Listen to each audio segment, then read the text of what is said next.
Introduction. The Great Gatsby is more than a novel. It is a journey through ambition, love, illusion, and the price of desire. Through the eyes of Nick Carraway, we enter a world of glittering parties, mysterious wealth, and a man named Jay Gatsby, a dreamer who believes the past can be What does it truly mean to chase a dream so bright that it blinds you? This question stands at the heart of The Great Gatsby, a story where hope shines like gold but breaks like glass. Love this video, so below, subscribe, like, comment, and share. Hit the bell to stay updated with every new upload.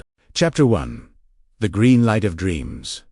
In the quiet darkness of a warm summer night, the world of West Egg rests beneath a sky full of silent stars, and yet one small distant glow breaks through the stillness, a tiny green light shimmering across the water. It is here, at the edge of a grand mansion with marble steps, long windows, and glittering gardens, that a man stands alone, reaching his arm into the night air as if trying to grasp something invisible yet powerful. That man is Jay Gatsby, and the green light is more than a lamp. It is a symbol of hope, longing, and the dream that defines his entire existence. This opening moment of The Great Gatsby carries a deep emotional weight, one that sets the tone for the entire story. It asks us to think, what does it truly mean to want something so badly that you shape your entire life around it? The green light becomes the heart of the narrative, a reminder of what we chase, what we see it, and what we lose on the journey. This chapter introduces not only Gatsby's dream but also the world in which that dream lives,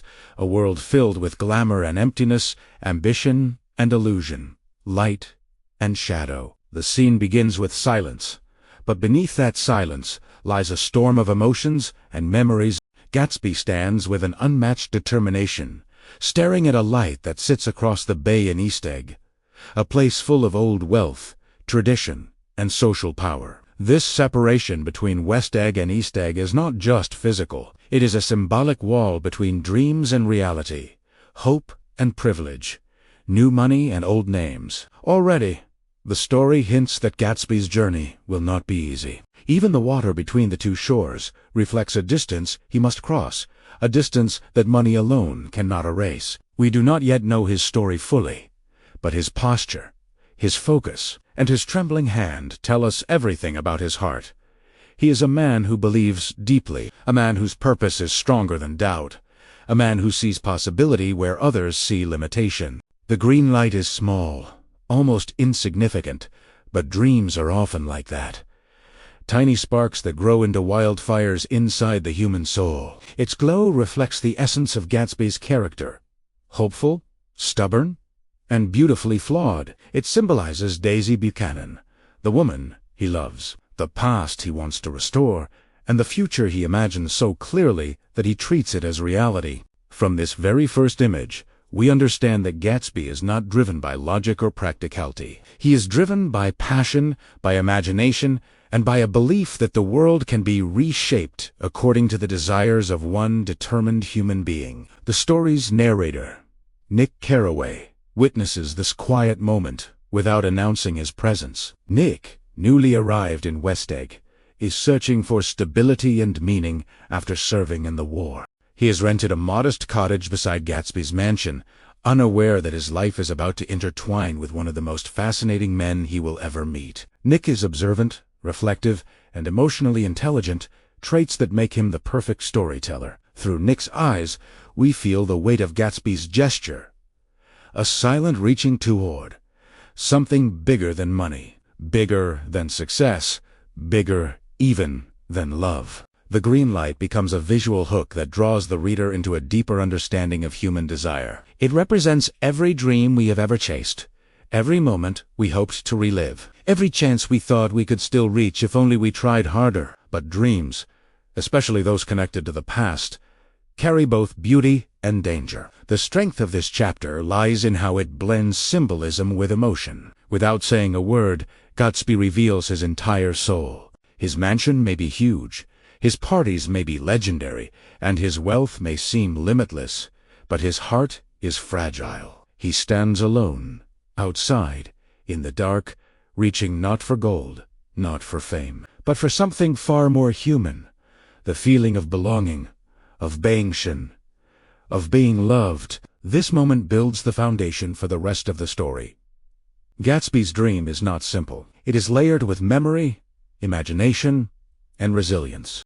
Daisy represents a time when he felt perfect, hopeful, and full of possibility. She is linked to the young version of himself. He wishes to recover a self untouched by war, poverty, or disappointment. The green light is the last piece of her world that he can see, the last thread connecting him to a version of his life he desperately wants back. The flow of the narrative in this chapter acts like a series of waves, soft, slow, and reflective. It guides the reader through the emotional depth of Gatsby's longing without rushing. It helps us feel his isolation, despite his wealth. It reveals the divide between what he has and what he wants. Connectivity appears as each idea links back to the central image of the green light. Gatsby's past, his love for Daisy, the class divisions of East and West Egg, and his need to prove himself are all connected to this tiny glow in the distance. Everything he desires is bound to that green spark, a spark that promises hope,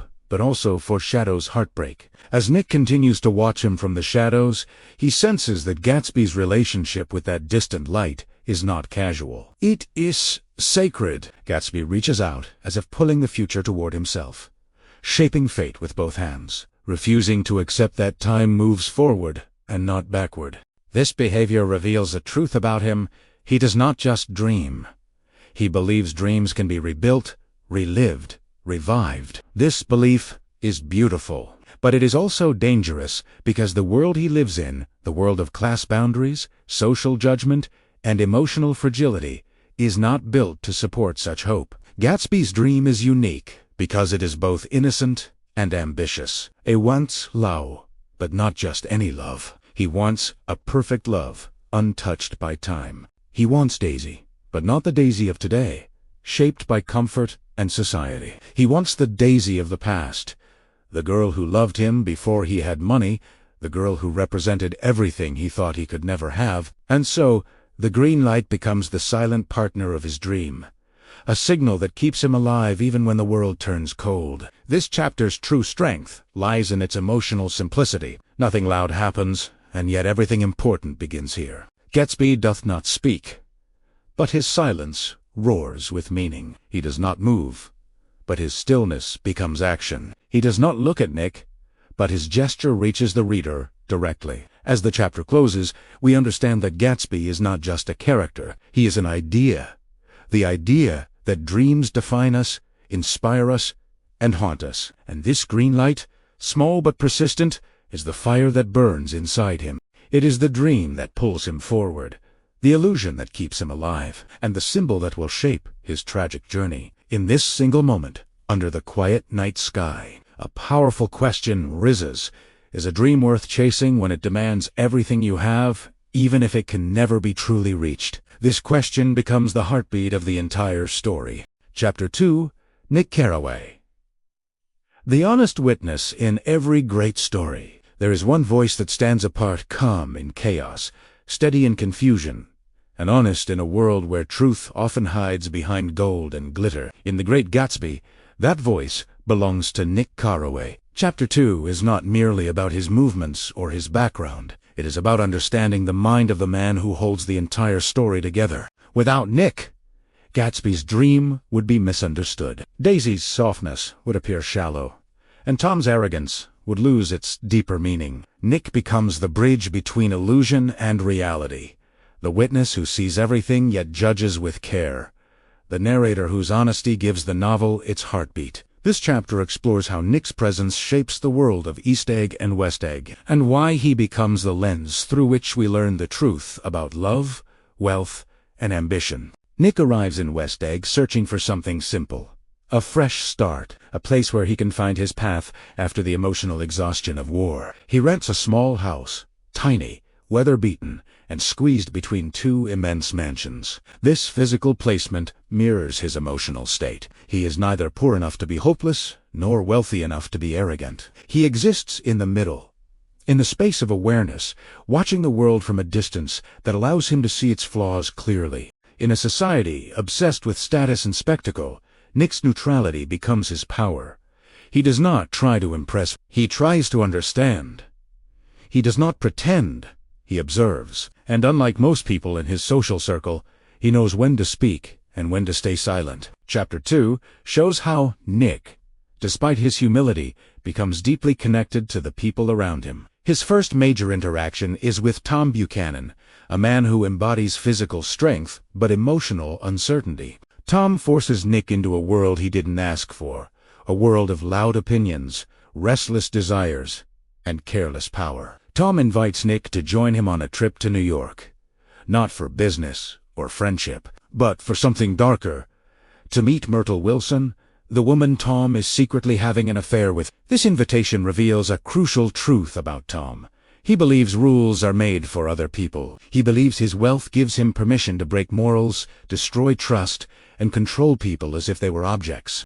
And yet, Nick does not respond with anger or judgment. He responds with quiet observation. This ability to see without reacting gives the story its balance and depth. The train ride to New York marks the beginning of Nick's deeper involvement in the tangled lives of the Buchanans. Tom walks with the confidence of someone who thinks the world belongs to him. Nick follows, watching every detail. They stop in the Valley of Ashes, a gray, hopeless wasteland that represents the hidden cost of the glamorous lifestyle enjoyed by Tom, Daisy, and others. The Valley of Ashes is symbolic. It shows a world built on dreams, but fueled by decay. It is the dark side of the American dream, a place where people like George Wilson, Myrtle's husband, struggle in silence, while wealthier people escape responsibility. Nick feels the weight of this place, even though he cannot change it. His awareness makes him different from the careless rich who move through life without noticing the destruction they leave behind. When Tom leads Nick to George Wilson's garage, Nick witnesses the contrast between George's tired eyes and Tom's aggressive confidence. George is gentle, hardworking, and hopeful in a quiet way. He represents the people who live honestly but suffer because the world around them is unfair. Myrtle Wilson, on the other hand, is loud, emotional, and full of longing. She wants a life bigger than the one she has. She wants luxury, attention, and escape. Tom promises her these things, but only in pieces, only when it suits him. Nick sees this imbalance immediately. Myrtle believes she is rising in the world, but Tom sees her as entertainment, nothing more. They travel to New York together, climbing into a small apartment Tom uses for his secret meetings. Inside, the atmosphere becomes chaotic. Myrtle transforms into someone else, confident, dramatic, almost theatrical. She changes her dress, her tone, her personality. Her voice grows louder, her movements sharper. She becomes the version of herself she wishes to be, and for a moment she forgets the grayness of the Valley of Ashes. This shift in Myrtle's behavior reflects a deeper theme of the novel. People reinvent themselves when they want to escape their reality. Myrtle reinvents herself through role-play. Gatsby reinvents himself through ambition. Daisy reinvents herself through charm, but reinvention always comes at a cost. The apartment fills with people, noisy, gossipy, shallow people who enjoy pretending they are important. Drinks flow, music plays, conversations mix into a blur of voices talking about money, fashion, gossip, and dreams that mean nothing. Nick stands among them, uncomfortable but observant. He watches how Myrtle exaggerates her stories, how Tom becomes more aggressive as he drinks, how the atmosphere becomes heavy with pretense. In the middle of this chaos, Nick feels himself slipping into a world where boundaries disappear. This moment is important because it shows Nick's vulnerability. Though he is moral and reflective, he is still human. He feels drawn to excitement, even when it troubles him. He lets himself stay in the party, even though he knows he doesn't belong in that room. This duality, involvement and distance, makes Nick a powerful narrator. He can enter the world of illusion without becoming completely lost in it. The night grows more intense as Myrtle pushes her desires too far. She speaks Daisy's name, something Tom cannot tolerate. In a moment of rage, Tom hits her, breaking the illusion of glamour and revealing the violent truth beneath their relationship. Nick sees it all with shock, yet he remains calm, processing every detail with a mixture of sadness and clarity. He understands, perhaps more than anyone, that people with power often misuse it, and people with dreams often suffer for them. As the night ends, Nick walks away from the noise, the smoke, and the arguments. The air outside feels cleaner, cooler. He feels exhausted but aware. What he witnessed was more than a party. It was a portrait of a society divided between those who live for pleasure and those who live in pain. Through this experience, Nick becomes a kind of moral center in the novel. He does not fit perfectly with the wealthy, nor with the struggling. Instead, he stands between them, observing the world with honesty and depth. The power of this chapter comes from its contrasts. Wealth and poverty, illusion and truth, noise and silence, desire and disappointment. Nick becomes the one steady line running through all these opposites. He is not perfect, but is real. He does not pretend, even when others do. He does not chase illusions, even when they surround him, and this is why his voice carries such strength. His honesty allows us to see Gatsby clearly. His reflections help us understand Daisy's choices. His awareness exposes Tom's cruelty. Without Nick, the entire story would collapse into confusion. But with him, every moment becomes meaningful. As the chapter closes, Nick returns to West Egg, feeling older and wiser than the day before. The night has shown him the raw truth behind wealth, the truth that glamour often hides ugliness, that desire can become dangerous, and that dreams can lead people to destruction. Nick may not yet understand Gatsby's dream fully, but already he senses that the world he has entered is filled with shadows disguised as light. He stands again near his small house, looking across the bay, the echo of the green lights still in his memory, and he begins to realize that in a world full of illusions, being truthful is the rarest strength of all. Chapter 3, Inside Gatsby's Golden Illusion.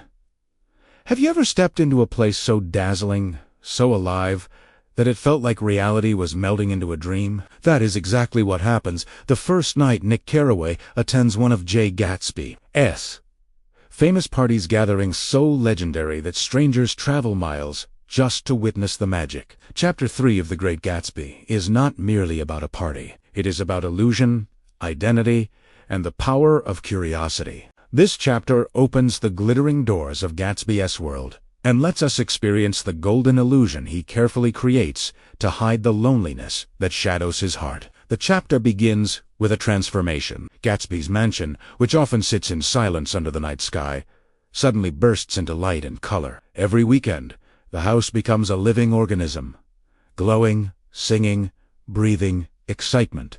Cars roll up the driveway in long lines, carrying men and women dressed like stars, their laughter spilling into the warm night air. Music rises like a heartbeat, breaking the quiet waters of West Egg. The gardens fill with voices, the pools sparkle with reflected moonlight, and tables overflow with food and drinks that seem limitless. People who have never met Gatsby come freely, as if his home is the center of the universe, a place where problems disappear and dreams come alive. Nick is invited formally.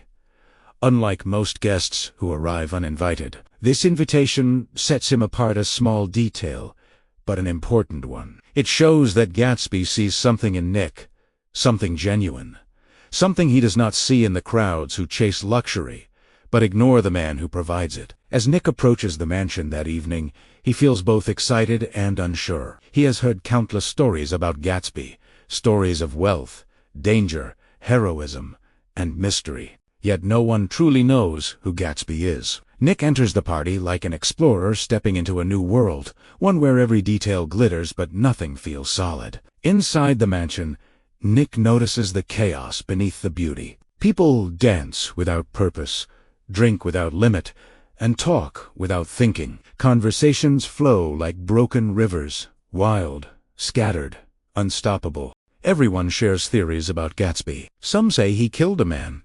Others claim he was a German spy. Some believe he is royalty in disguise. Every story grows bigger, bolder, more dramatic.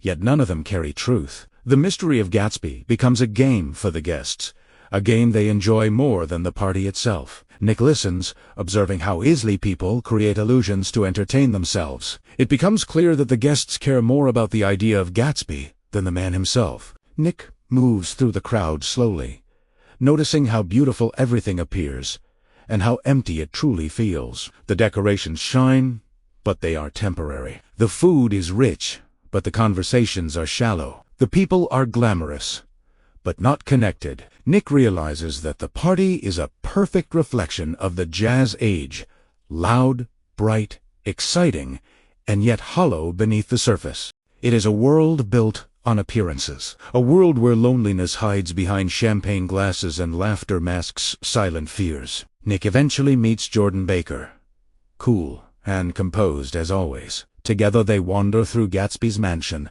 searching for their mysterious host. They explore rooms filled with luxury, rooms that reflect wealth but not warmth. Nick notices that the books in Gatsby's library are real, not props, a detail that hints at Gatsby's desire to be seen as authentic. Even if the rest of his world is carefully staged, Jordan, with her practiced eyes, remains skeptical of everything. She believes Gatsby is performing for society, crafting an identity like an actor preparing for a grand role. Then, in a gentle twist of fate, Nick finally meets Jay Gatsby himself, but not in the dramatic, spotlighted way one might expect.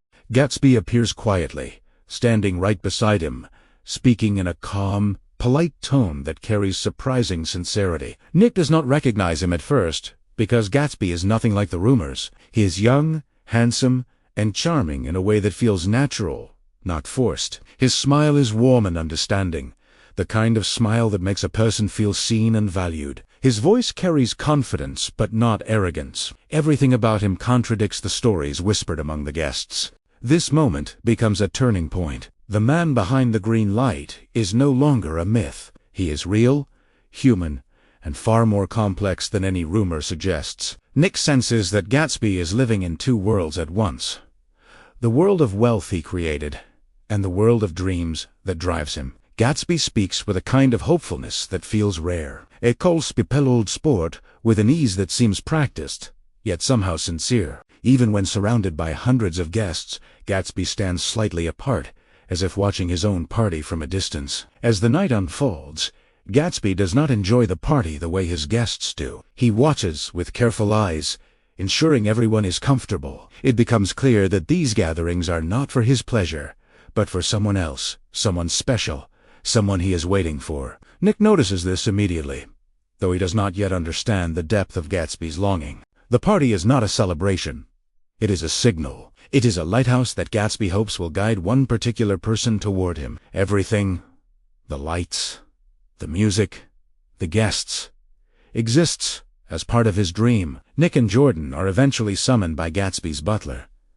Gatsby wants to speak privately with Jordan. Nick waits outside, wondering what secrets are being shared inside that quiet room. Jordan emerges later, her expression thoughtful, her eyes sharper than before. She tells Nick that Gatsby has a surprising request, a request he will learn about soon. For now, she keeps the secret, adding another layer to the mystery surrounding Gatsby. The chapter highlights an important truth.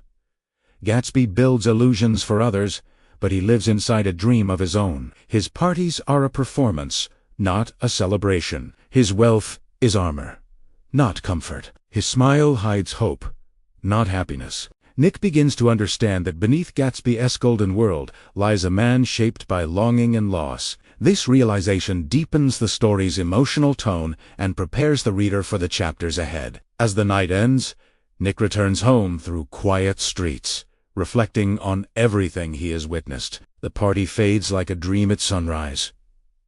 The laughter becomes an echo. The music becomes a memory. Nick feels both amazed and unsettled. He recognizes that Gatsby's world is beautiful but fragile, impressive but lonely. It is a world where people come to escape their reality, not to celebrate their lives. Nick senses that something deeper is coming, something that will reveal the truth behind Gatsby's glowing facade. Yet amid all the noise, all the confusion, and all the glamour, one truth stands out clearly.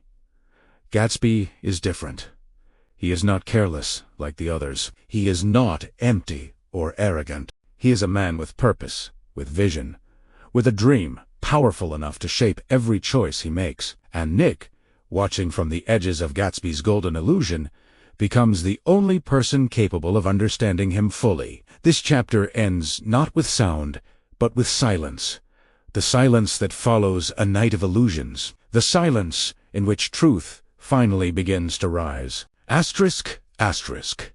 Chapter 4. The night where dreams glittered and truths cracked. Imagine standing at the edge of a golden-lit mansion, where music spills into the night, and laughter swirls like perfume in the air. Yet your heart beats with a strange sense of longing, as if something beautiful and broken is about to reveal itself. This is where our story steps deeper into the shimmering world of The Great Gatsby, where every sparkle hides a shadow, and every smile masks a silent ache. In this chapter, we move beyond glamour, and enter the emotional core that shapes the novel's tension, desire, and quiet heartbreak. The chapter begins as Nick Carraway continues observing the dazzling world that surrounds Jay Gatsby. Nick is fascinated, yet confused, for Gatsby's wealth is real. His parties are legendary, but the man himself remains wrapped in mystery. Nick often feels like an outsider, standing in a room full of shimmering strangers who dance under chandeliers without ever truly seeing each other.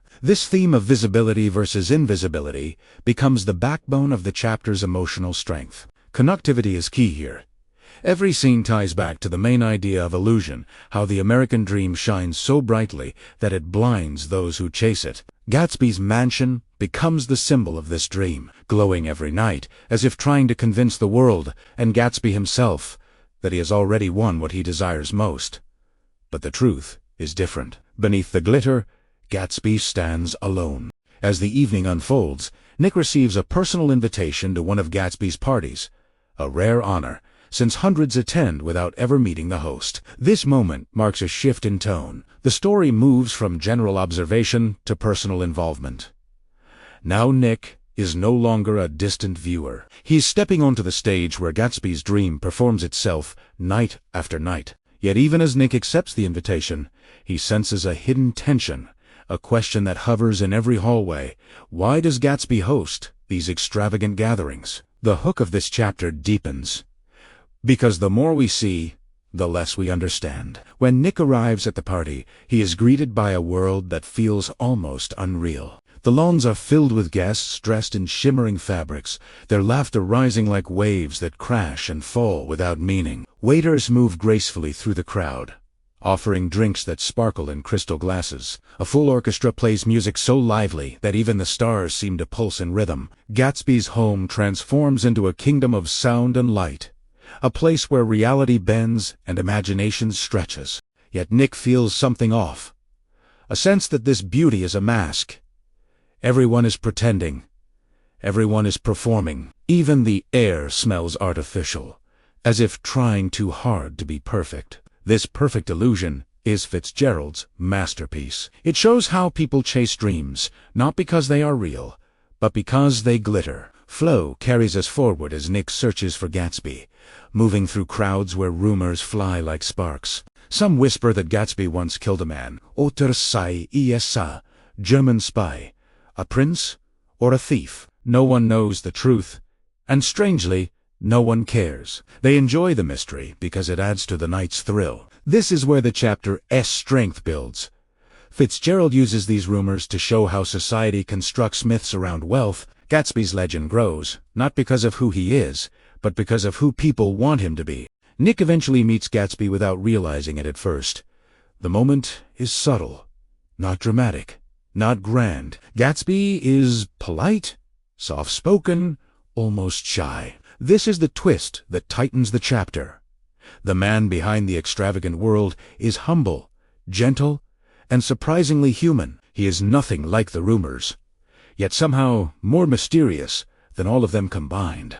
Connectivity pulls us deeper as Gatsby begins speaking about himself, trying to shape his own narrative. He shares fragments of his past, an Oxford education, a tragic family history, and war heroism. Nick is unsure whether to believe him, but he senses sincerity in Gatsby's voice, a trembling honesty hidden beneath practiced words. But here is the emotional truth. Gatsby is not lying to deceive. He is lying to protect a dream so fragile that reality could shatter it in seconds. Flow remains steady as the night progresses. The orchestra plays on, Couples dance across the floor, and the moon shines over the glowing mansion. Nick watches Gatsby from a distance, noticing how he stands apart, even in his own home. Despite the crowd, Gatsby seems isolated, as if waiting for someone who never arrives. This loneliness becomes the heart of Chapter 4. Through descriptive imagery, we understand Gatsby's internal conflict. His mansion is full, but his heart is empty. His parties are loud, but his soul is silent. His wealth is vast, but his peace is missing. And the reason behind it all, Daisy, has yet to be named. Yet her presence already fills the air like a ghost of love. Strength sharpens here. The chapter sets the stage for revelation. Gatsby's desire is not for wealth or power. It is for a single moment of happiness he once experienced and has been chasing ever since. That moment defines him.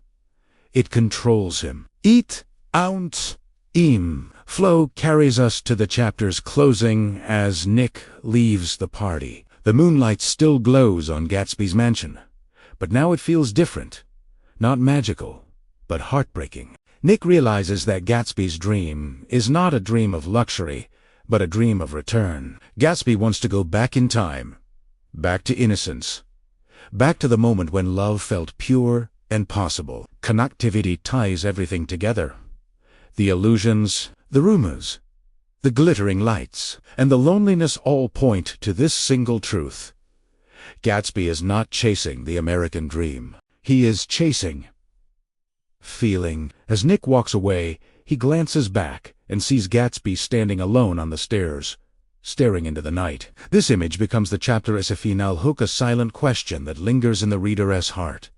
How far will Gatsby go to reclaim a dream that no longer exists? The chapter ends with a quiet but powerful call to action. It asks us to examine our own dreams, the illusions we chase, and the truths we ignore. It challenges us to consider whether we follow our desires with clarity, or whether we too are blinded by the glitter of what we wish reality could be. It whispers, before you chase a dream, understand the cost, because even the brightest lights can cast the darkest shadows. This is the heart of Chapter 4, emotional, atmospheric, connected, and alive with the haunting spirit of the great Gatsby. Chapter 5, the moment when time trembled and dreams awoke. Imagine standing in a room where the air feels charged, as if the walls themselves are holding their breath, waiting for a single meeting that could change everything. This is the moment. Chapter 5 of The Great Gatsby revolves around the meeting where hope rises. Fear, trembles, and love tries to return from the dead.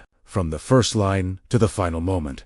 This chapter is a storm of emotion, tension, and longing. It is the turning point of the entire story, where Gatsby's dream finally stands face to face with reality. We begin with Nick Carraway waking up on a rainy morning. The weather reflects the emotional landscape. Uncertain, heavy, full of anticipation. Gatsby appears out of nowhere, pretending to be casual, but his nervous energy is impossible to hide. He asks Nick a simple but life-changing favor, to arrange a meeting between him and Daisy at Nick S.'s house. Here, the hook sharpens the dream. Gatsby has been building for years, is finally within reach. The tone of this chapter is delicate, trembling with both excitement and fear. Gatsby, who always seems in control, suddenly appears fragile. He offers Nick extravagant gestures, even tries to hire someone to cut Nick's grass, all because he cannot contain his anxiety. This shift adds strength to the chapter. It reveals the true Gatsby, the man behind the myth, the heart behind the wealth. Connectivity begins tying everything together. All those parties, all those lights, all that glitter was for this moment. Gatsby never wanted crowds. He only wanted Daisy. Flow stays smooth as the story moves to the afternoon of the arranged meeting. The rain continues pouring, almost as if nature itself hesitates. Nick's small house feels tight, almost too intimate for the huge emotions waiting to unfold. Gatsby arrives early, looking like someone who has waited years for a single hour of happiness. His hands shake. He knocks, opens the door, closes it again. He is no longer the confident host, but a man terrified of the answer his dream might receive. Daisy arrives glowing softly. Unaware of the emotional storm waiting inside, she enters with her usual charm. But the moment she sees Gatsby, the world seems to freeze. Both stand in silence, awkward and overwhelmed. This is the moment where time trembles. Two people who once shared love now face years of distance, secrets, and longing. Gatsby accidentally knocks over Nick's clock, symbolizing his desperate wish to turn back time. And here lies the core strength of Chapter 5. Gatsby doesn't want a new future. He wants the old past returned. Connectivity tightens. Every symbol, every line, every image points back to the central theme. The conflict between dream and reality. Nick, sensing the overwhelming tension, excuses himself, giving Gatsby and Daisy the space they need to rediscover their lost connection. Daisy begins to cry softly, and Gatsby's voice cracks as he talks about the past. Rain continues outside, but inside, emotions begin to thaw. Flow carries us into the most beautiful part of the chapter, the shift from awkwardness to warmth. Slowly, the distance between Gatsby and Daisy shrinks. Their voices soften. Their laughter returns. Daisy begins to glow, and Gatsby's nervous, trembling fades. For a moment, it feels as if they never parted. Gatsby takes Daisy to his mansion, showing her the world he built for her. The tone transforms from rain-soaked uncertainty to golden calm. The mansion, usually loud with parties, now stands quiet and dignified. A palace waiting for its queen. Gatsby leads Daisy through room after room, each one overflowing with luxury he collected just to impress her. His shirts become the highlight. He throws them into the air, and Daisy, overwhelmed, begins to cry. She says, "They're such beautiful shirts," but the truth behind her tears is much deeper.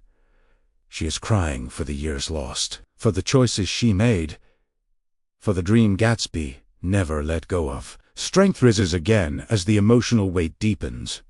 Gatsby has built his entire life around one feeling, one memory, one promise. And now, standing beside Daisy, he believes the impossible, that he has finally achieved it. Connectivity continues, linking symbols to emotions. The green light, the symbol of Gatsby's longing, fades in importance now that Daisy is close. The dream he once looked at from a distance is suddenly warm and real. The light becomes unnecessary, replaced by living presence. Flow guides us toward the chapter's quiet climax. Nick watches Gatsby's face as he looks at Daisy, a face glowing with a happiness too powerful for words. Gatsby's eyes shine like someone who has finally touched the miracle he prayed for. Yet in that glow, Nick notices something else. A small flicker of uncertainty.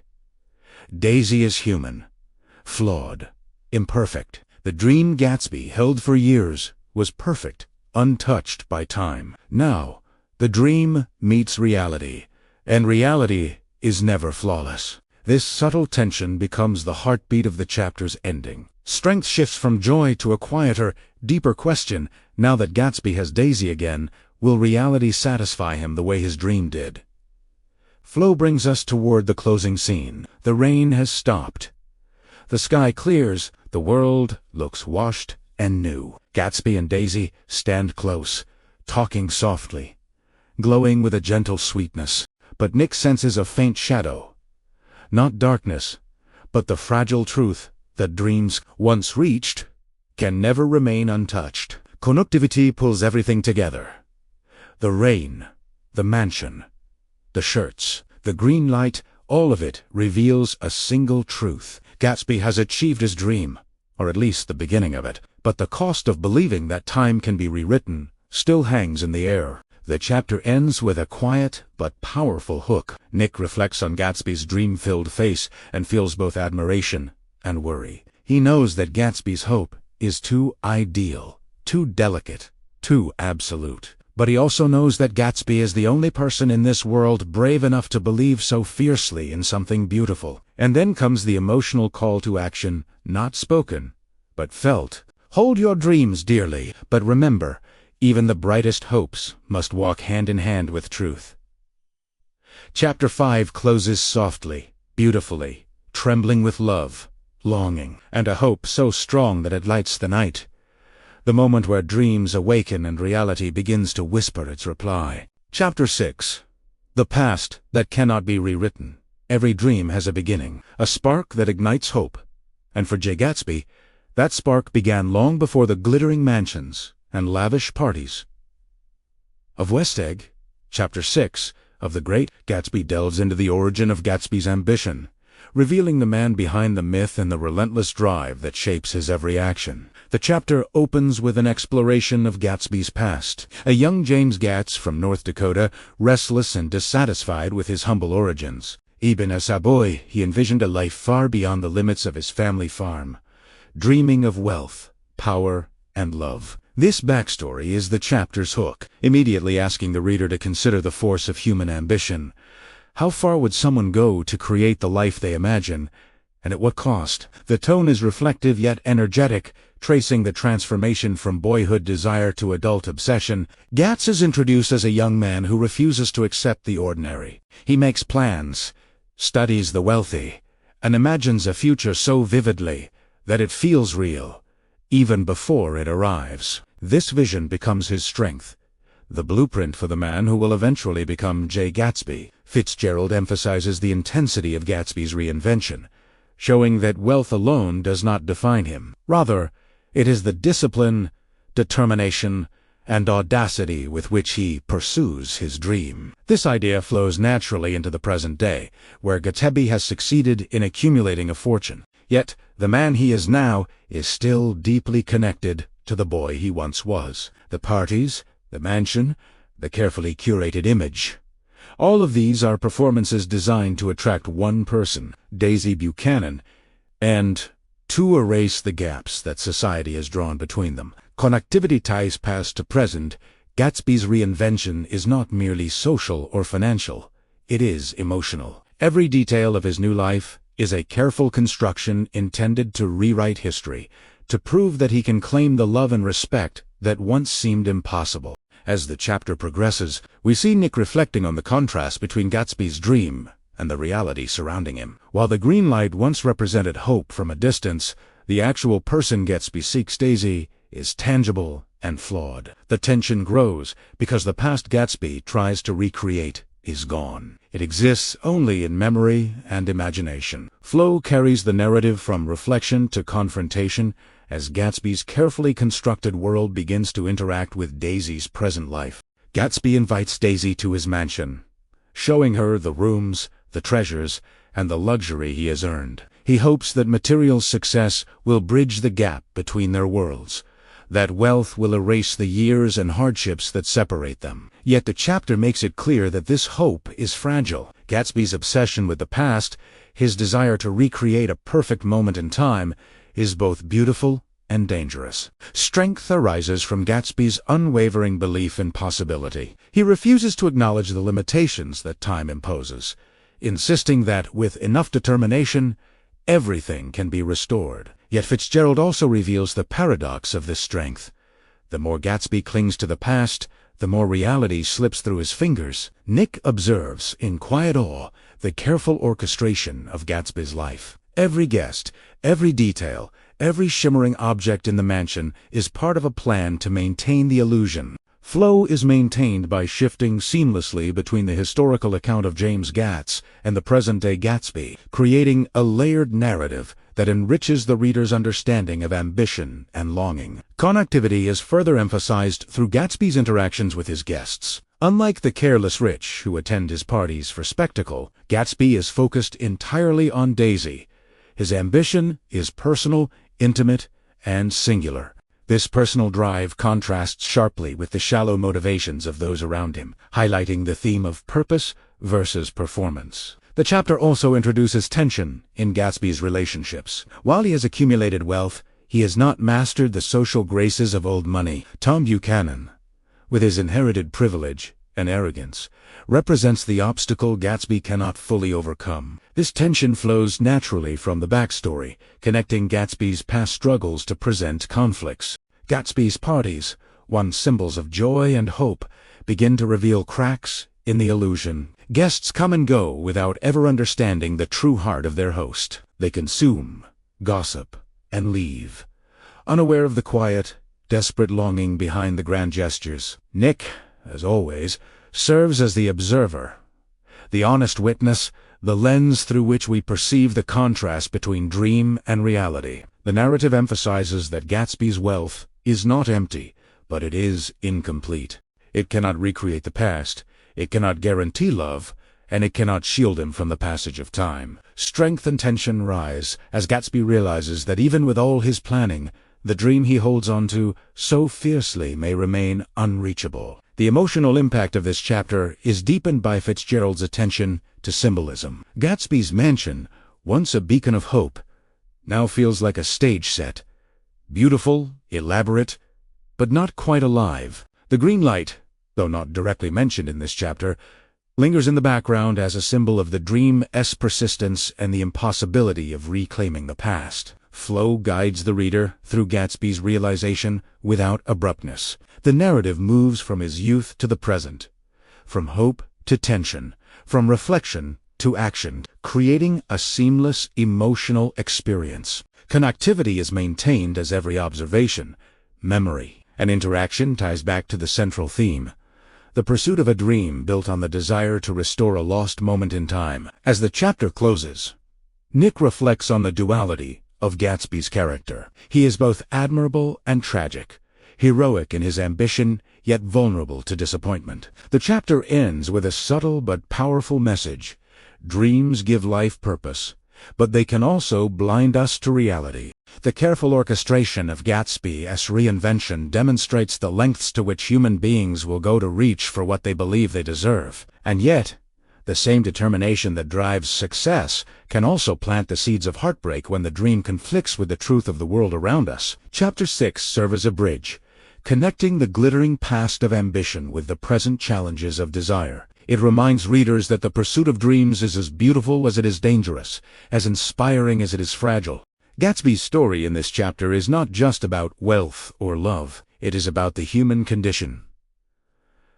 The longing for more, the refusal to accept limitations, and the tension between memory and reality. By the end of the chapter, readers understand that Gatsby's power lies not in his riches or parties, but in his unrelenting hope. This hope, both his greatest strength and most profound vulnerability, shapes every decision, every glance, and every heartbeat.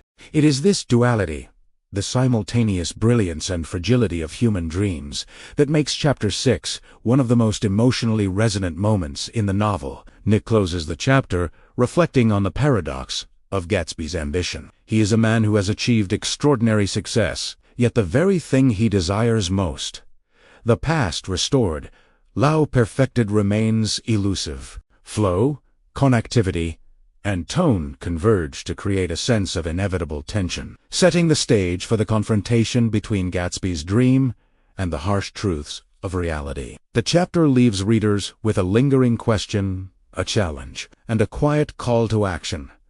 How far would you go to chase your dream? And at what cost would you risk your happiness, your heart, and your life? This is the essence of Gatsby's journey, the relentless pursuit of a dream that cannot be fully realized, yet continues to shine, guide, and haunt, as powerful today as it was when it first ignited in the young heart of James Gats. Chapter 7. The Heat of Desire and the Shattering of Illusions.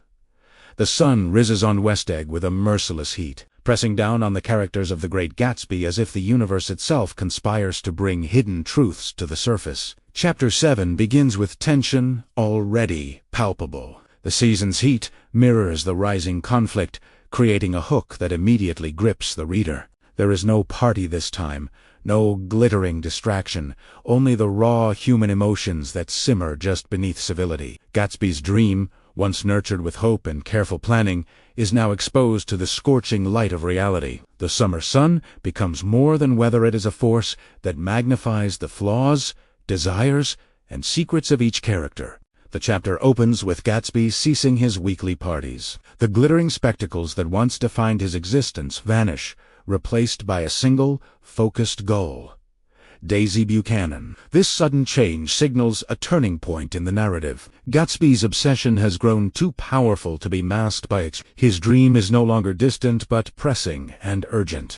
Nick, as always, serves as the calm observer, noting the tension in the air, the way every gesture seems loaded with significance. The flow of the chapter is deliberate, moving steadily toward confrontation, each scene intensifying the psychological pressure. Daisy, Tom, Gatsby, and Nick are all bound together in a network of desire, deception, and societal expectation. The narrative takes the reader into the Buchanan's home, where the oppressive heat mirrors the discomfort of social constraints. Tom Buchanan, the embodiment of old money and arrogance, begins to sense the challenge to his control. Gatsby's presence, his unwavering gaze on Daisy, and his quiet insistence that she declare her love destabilized the household. The tension is a central strength of the chapter. Every word, every glance, carries emotional weight. The heat amplifies conflicts that have been simmering since Gatsby's return to Westgate. Fitzgerald uses setting and weather not merely as background, but as an instrument to heighten human drama. The stifling heat forces the characters to confront themselves, exposing the fragility of their illusions. Flow is maintained as the narrative moves from the Buchanan mansion to the fateful confrontation in New York City. The group drives into Manhattan, each character pressed tightly against the others, their discomfort a reflection of emotional friction. In the hotel suite, the climax begins. Gatsby, Daisy, and Tom face one another in a room where the city's noise and heat are drowned out by the intensity of personal truths. Tom challenges Gatsby's identity, questioning the legitimacy of his wealth, the morality of his intentions, and the reality of his connection to Daisy. Gatsby responds with calm intensity, asserting that Daisy never loved Tom and that she has always loved him. The confrontation is the chapter's fulcrum, the point where dreams collide with reality, where hope meets undeniable social pressure, where illusion begins to crack. Connectivity is evident in every line. The long-standing tension between old money and new, the past and present, desire and societal expectation, all converge in this heated room. Daisy, caught between her love for Gatsby and her loyalty to Tom, embodies the human conflict between passion and security. She hesitates, falters, and ultimately cannot fully commit to the dream Gatsby offers. Her hesitation reveals the limitations of Gatsby's vision. The dream he has built is fragile because it depends on human choices, imperfect and unpredictable. Flow continues seamlessly as the group leaves the hotel and heads back toward West Egg, each character emotionally drained, their inner conflicts now exposed. On the road, tragedy strikes in the Valley of Ashes.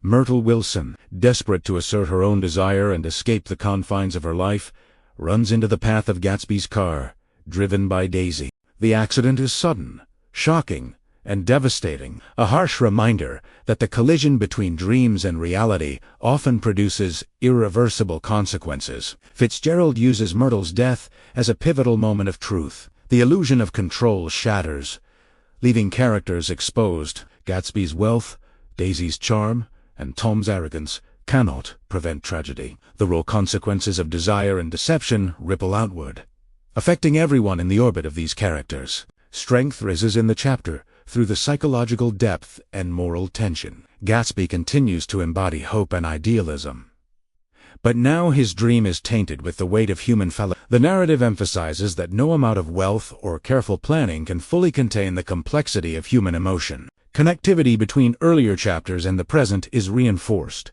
Gatsby's obsession with the past, the green light, and the pursuit of Daisy culminate in a moment where hope and reality collide, leaving no room for illusion. Flow maintains its intensity as Nick observes the aftermath. He notes the stark contrasts: Gatsby's unwavering devotion to Daisy, Tom's self-preserving manipulation, Daisy's fragile humanity, and the cruel randomness of Myrtle's fate.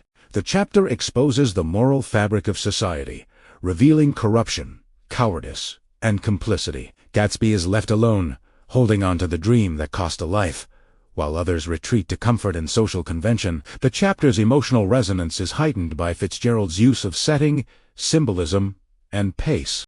The oppressive summer heat mirrors the intensity of human emotion. The Valley of Ashes symbolizes the moral decay hidden beneath glamour. The accident embodies the catastrophic cost of desire unchecked by responsibility. The tone throughout is tense, reflective, and tragic, allowing the reader to experience the full weight of the narrative's climax. As the chapter concludes, Gatsby remains resolute, his devotion to Daisy unbroken despite the horrors that have unfolded. Nick, the narrator, and moral compass, notes the quiet heroism in Gatsby's hope. Even as the world around him retreats into selfishness, the chapter leaves the reader with a profound reflection on the nature of dreams, love, and reality. That desire can inspire greatness, but also destruction. That hope can illuminate the darkest moments, but cannot guarantee their outcomes. And that human beings are bound by the choices they make, the illusions they cling to, and the truths they refuse to face. The final images linger, Gatsby's unwavering hope against the backdrop of tragedy. The scorching summer sun over West Egg, the moral and social fractures laid bare by desire. The chapter ends with a lingering, haunting question that resonates far beyond the pages. Can dreams survive when confronted with the unyielding realities of human nature? Chapter 7 of The Great Gatsby captures the climactic tension where longing, wealth, and social expectation collide, delivering an unforgettable moment that reshapes the entire story and forces the characters and readers to confront the cost of pursuing impossible ideals. Chapter 8. Dreams collapsed. Truths revealed the night after Myrtle's death. West Egg stands quiet, almost eerily still, as if the world itself pauses to absorb the weight of tragedy. Chapter 8 of The Great Gatsby opens with a hook that immediately captures the emotional gravity. What happens when a dream, built over years, finally crashes into the hard wall of reality? The chapter delves into the aftermath of violence and the unraveling of illusions, exploring how desire, hope, and obsession intersect with human frailty and moral failure. Nick Carraway begins this chapter as the ever-observant narrator, reflecting on Gatsby's vulnerability and the fragility of the dream that has defined his life. The tone is somber, reflective, and intimate, inviting the reader to witness not just events, but the deep emotional currents beneath them. Gatsby, who has spent years constructing a vision of life with Daisy, now faces a stark confrontation with reality. He tells Nick the story of his past in greater depth, recounting the innocence of his youth in North Dakota, his first encounter with Daisy, and the spark that ignited his relentless pursuit of wealth and social position. This narrative provides strength to the chapter, giving insight into Gatsby's unyielding hope and the purity of his dream. The reader is shown not a man consumed merely by ambition, but a man fueled by love and longing, a man striving to turn memory into reality. Connectivity is reinforced as Gatsby's recollections link back to previous chapters. The green light, the lavish parties, and the careful orchestration of his life all connect to this singular pursuit. The chapter moves seamlessly into the emotional and moral consequences of Myrtle's death. Gatsby's calm is tinged with desperation. He waits outside the Buchanan house, watching over Daisy, shielding her from any fallout, refusing to reveal that she was driving the car. This protective devotion is both noble and tragic, highlighting the strength of his character while foreshadowing the devastating consequences of his unwavering loyalty. Flow is maintained through a careful balance of narrative reflection and action. Nick observes the unfolding events with clarity and moral insight, providing context for Gatsby's actions and deepening the reader's understanding of the collision between dream and reality. The Valley of Ashes, previously a backdrop of moral decay, now assumes a more potent symbolism, a place where dreams and desires are crushed under the weight of fate and human weakness. Fitzgerald uses this setting to amplify the tragedy, showing that social privilege and personal ambition cannot shield individuals from moral consequences.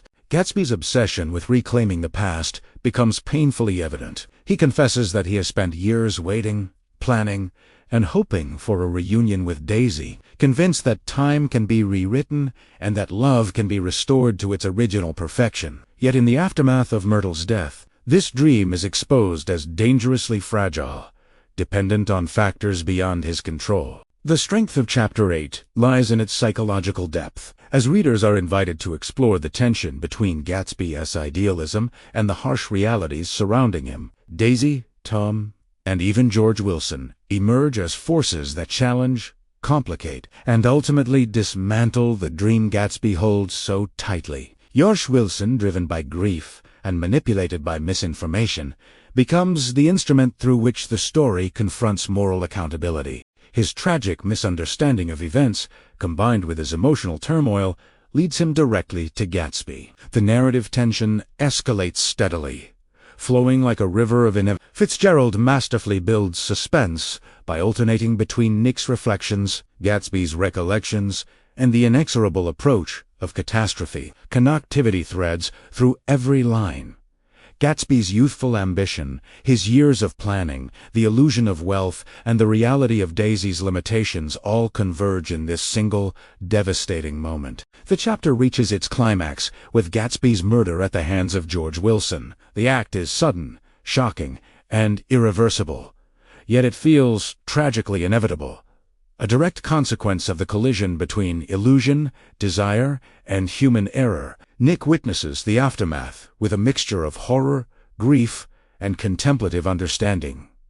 The narrative does not rush. It lingers on the emotional resonance of the event, emphasizing the fragility of dreams and the permanence of consequences. The tone of loss, regret, and melancholy dominates, underscoring the moral and emotional lessons embedded in Gatsby's demise. Strength is conveyed through the moral clarity that Nick brings. As narrator, he observes the cowardice of the Buchanans, the tragic missteps of George, and the sheer dedication of Gatsby, creating a layered and nuanced perspective on justice, loyalty, and human frailty. Connectivity continues as the chapter links the personal tragedy to the broader social commentary of the novel. Gatsby's death is not an isolated incident. It symbolizes the collapse of the American dream, the consequences of obsession, and the moral decay hidden behind the glittering facades of wealth and privilege. Flow is maintained as the narrative transitions to the quiet aftermath. Nick sits beside Gatsby's body, reflecting on the man's life, ambitions, and the purity of his devotion. He recognizes that Gatsby's tragedy lies not in his ambition, nor in his wealth, but in the relentless hope that drove him to believe the past could be restored. The imagery of the dying sunlight, the empty mansion, and the silent world around Gatsby reinforces the somber, reflective tone. The chapter's emotional impact is heightened by the contrast between Gatsby's dedication and the carelessness of those around him. Daisy and Tom retreat into their world of privilege, avoiding responsibility and leaving Nick and Gatsby to face the consequences alone. This stark contrast emphasizes the novel's themes of moral reckoning, the fragility of dreams, and the isolation of those who pursue ideals in a flawed world. The final moments of the chapter are meditative and haunting. Nick contemplates the nature of dreams, love, and human ambition, recognizing that Gatsby's life, though tragically short, represents a kind of heroic hope. Gatsby's unwavering pursuit of his vision, even in the face of inevitable disappointment, elevates him above the shallow pursuits of the wealthy elite. Strength, flow, and connectivity converge in these closing reflections. The chapter leaves readers with a profound understanding of the cost of obsession, the consequences of deception, and the enduring power of hope, even when it is doomed. Chapter 8 serves as the moral and emotional core of The Great Gatsby, illustrating that while dreams may inspire greatness, they are vulnerable to human error, social injustice, and the passage of time. The chapter's hook lingers in the reader's mind. How can hope survive when confronted with reality? And what does it mean to remain loyal to a dream that cannot exist in the present? The chapter ends on a note of quiet tragedy. Nick, standing as both witness and moral guide, reflects on the emptiness left behind by Gatsby's death. The mansion, once alive with parties and light, is now silent. The green light, once a symbol of distant hope, fades insignificance, replaced by the stark reality of human mortality, flawed ambition, and the consequences of misplaced devotion. The reader is left to ponder the delicate balance between dream and reality, desire and morality, and the fleeting, luminous power of hope. Chapter 8 is the emotional fulcrum of the novel, combining tension, tragedy, reflection, and thematic resonance into a chapter that bridges the pursuit of dreams with the irrevocable consequences of human action. Nick's narrative, layered with insight, observation, and compassion, guides the reader through a world in which hope, love, and tragedy intertwine, leaving an indelible impression of the cost of chasing perfection in an imperfect world. Chapter 9. The Empty Funeral. The story of Jay Gatsby closes not with a dazzling party, nor with applause or admiration, but in haunting silence. Chapter 9 of The Great Gatsby opens with a hook that immediately arrests the reader. What becomes of a man who lived for dreams, charm, and illusion when reality finally strips everything away? The narrative thrusts Nick Carraway, the faithful observer, into a world starkly contrasted with the glittering evenings of Gatsby's mansion. No grand cars line the drive, no orchestras play, no crowds of strangers clutching drinks and gossiping about their host fill the rooms. The vast mansion, which once throbbed with life and light, stands silent, a hollow shell of dreams and Here, Fitzgerald creates an atmosphere dense with irony, poignancy, and reflection. The chapter's strength lies in its raw emotional impact. Gatsby, who opened his home to hundreds and crafted an entire persona to attract Daisy, dies almost unnoticed. The very society that reveled in his wealth and charm vanishes when it is time to honor the man behind the legend. Nick's role as narrator deepens here, highlighting the theme of moral and social isolation. He is the only one truly present, the only one to confront Gatsby's death with honesty, grief, and insight. Connectivity is central. This moment links back to Chapter 3, where hundreds attended Gatsby's parties, intrigued by rumor and spectacle, but now absent, revealing the hollow glamour that had masked loneliness all along. As Nick moves through the empty mansion, he observes remnants of the life Gatsby built: abandoned flowers, untouched champagne bottles, and traces of past These symbols reinforce the chapter's meditation on impermanence and illusion.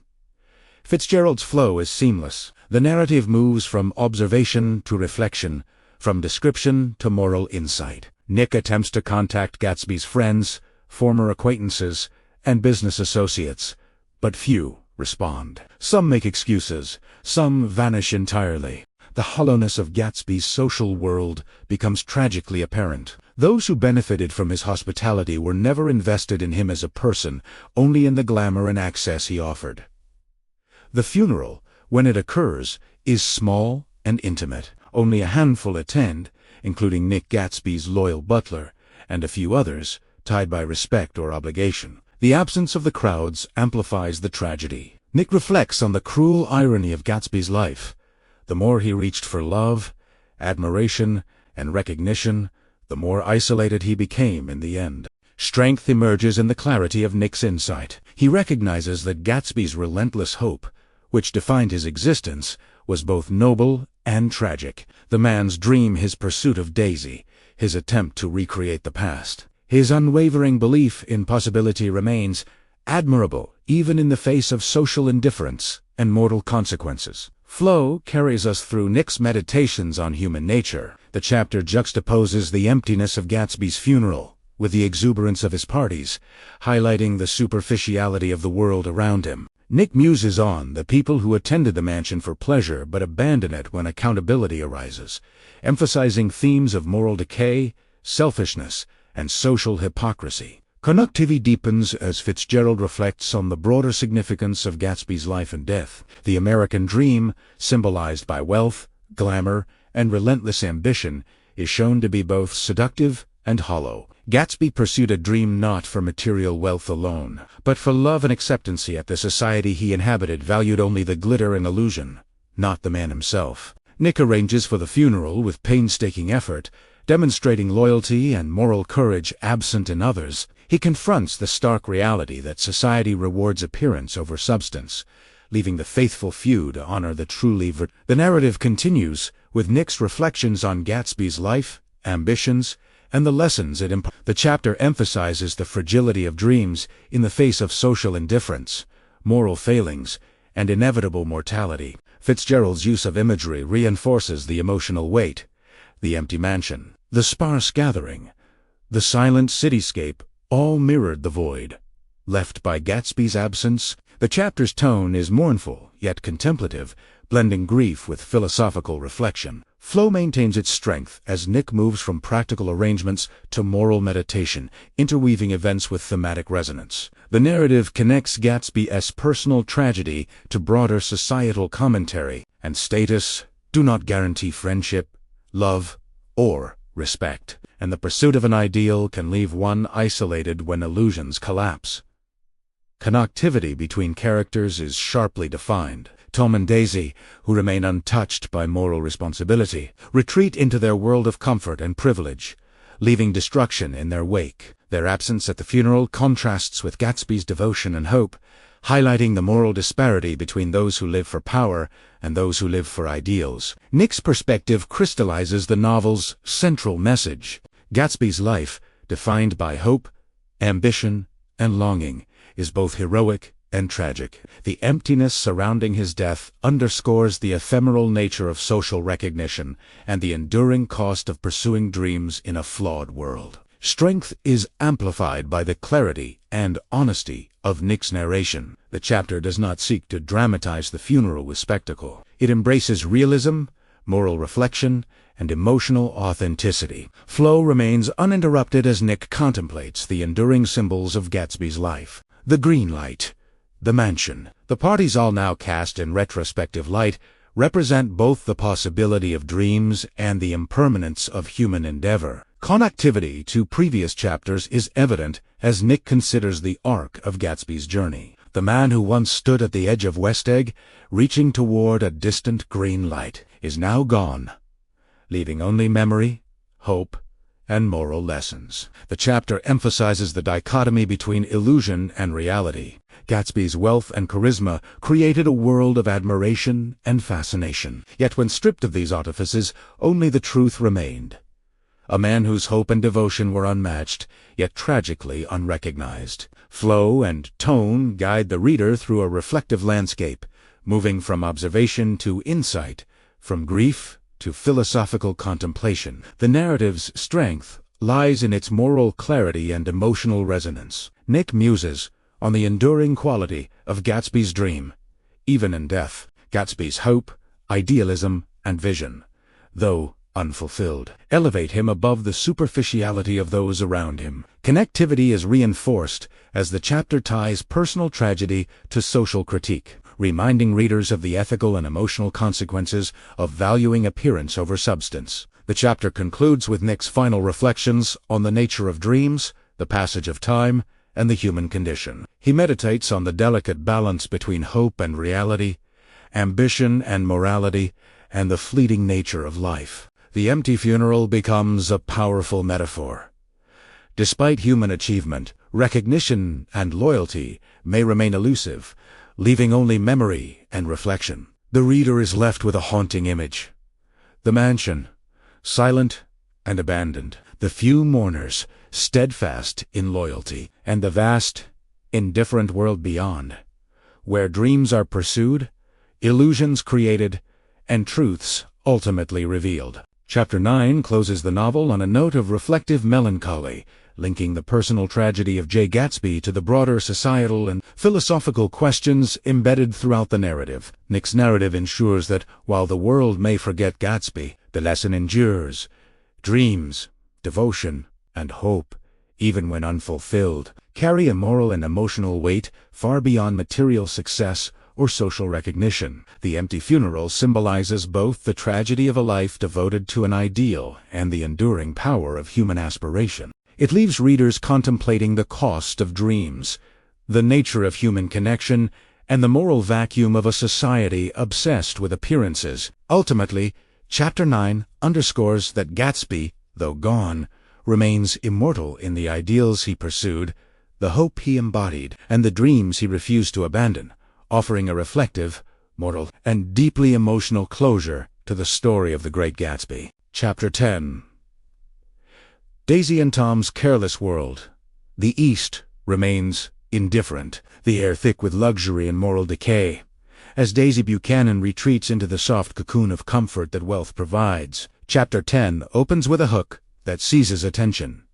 What happens when privilege shields people from responsibility, when actions leave devastation in their wake, yet the actors remain untouched? This chapter exposes the cruelty of those who live carelessly, a theme that resonates throughout Fitzgerald's narrative. Daisy, faced with the consequences of Myrtle Wilson's death, chooses self-preservation over moral reckoning. She withdraws into the security of Tom Buchanan's inherited wealth, leaving chaos, grief, and ruin behind. Fitzgerald's tone is biting yet reflective, showing the contrast between the material security of the privileged and the vulnerability of those destroyed by their actions. Flow moves smoothly as the narrative follows the aftermath of the tragic events, contrasting Daisy and Tom's ease with Gatsby's lonely death and the futility of Nick's attempts to bring closure. Connectivity strengthens the chapter by tying this moral emptiness back to the larger themes of illusion versus reality. The emptiness of Daisy and Tom's carelessness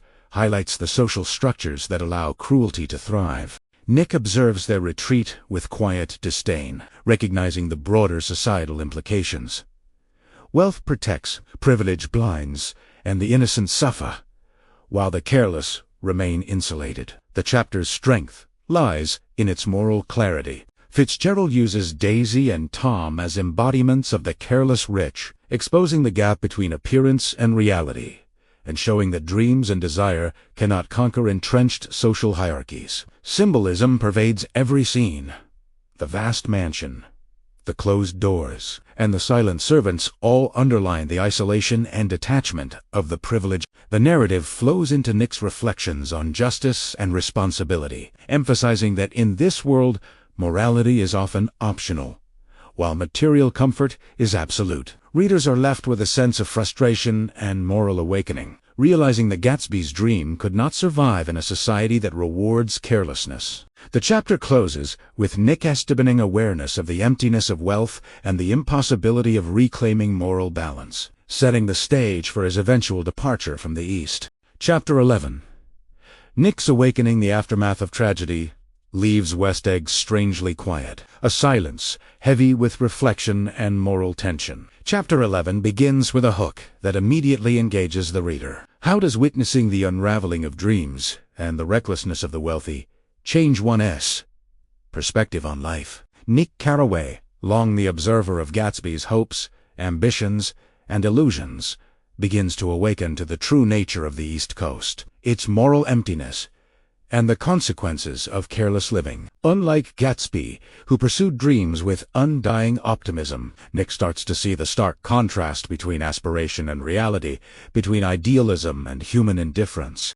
The chapter flows seamlessly from the aftermath of Gatsby's death into Nick's reflections on morality, society, and his own place in the world. Strength in the chapter emerges from the clarity of Nick's insights. He recognizes that wealth and social status often shield individuals from responsibility, allowing the careless to act without consequence. The Buchanans retreat into comfort, leaving destruction behind, while Gatsby alone bears the weight of their recklessness.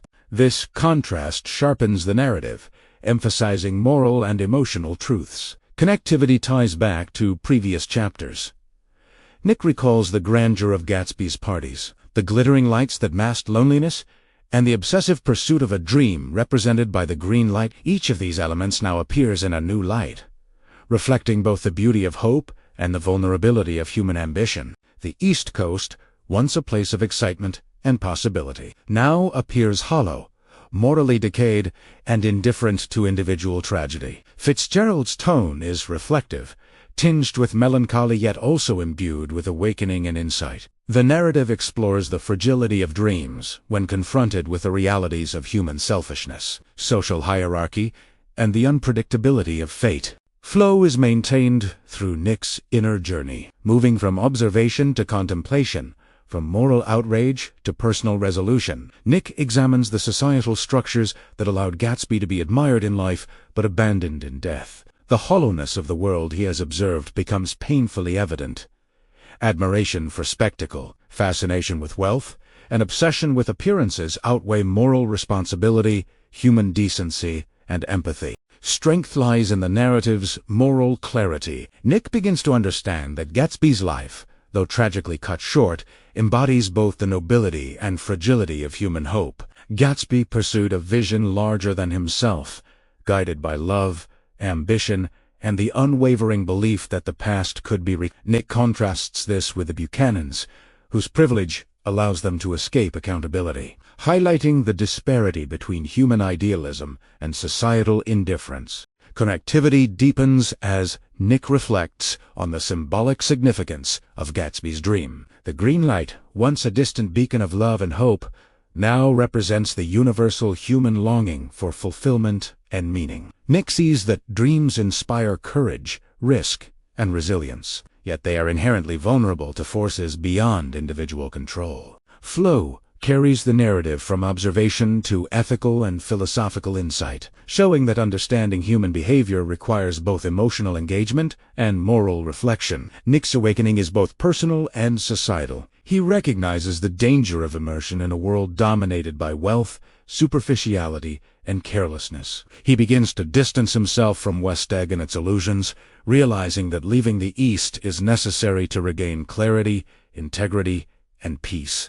The chapter emphasizes that moral awakening often requires disengagement from corrupting influences and the courage to confront uncomfortable truths. Strength emerges in Nick's decision, unlike Gatsby, who clings to hope despite all obstacles. Nick acts with moral discernment, acknowledging the consequences of human behavior without becoming complicit. He evaluates the failings of society, the illusions of dreams, and the harsh realities of human ambition, synthesizing insight and experience into a personal code of understanding. Connectivity to earlier chapters is reinforced through reflection on interactions with Gatsby, the Buchanans, and the parties that once defined West Egg's social landscape. The narrative weaves together past observations and current realizations, creating a continuous thread of moral and emotional development. Tone balances grief, moral clarity, and philosophical reflection. Nick mourns the loss of Gatsby, the unfulfilled dreams, and the human cost of carelessness,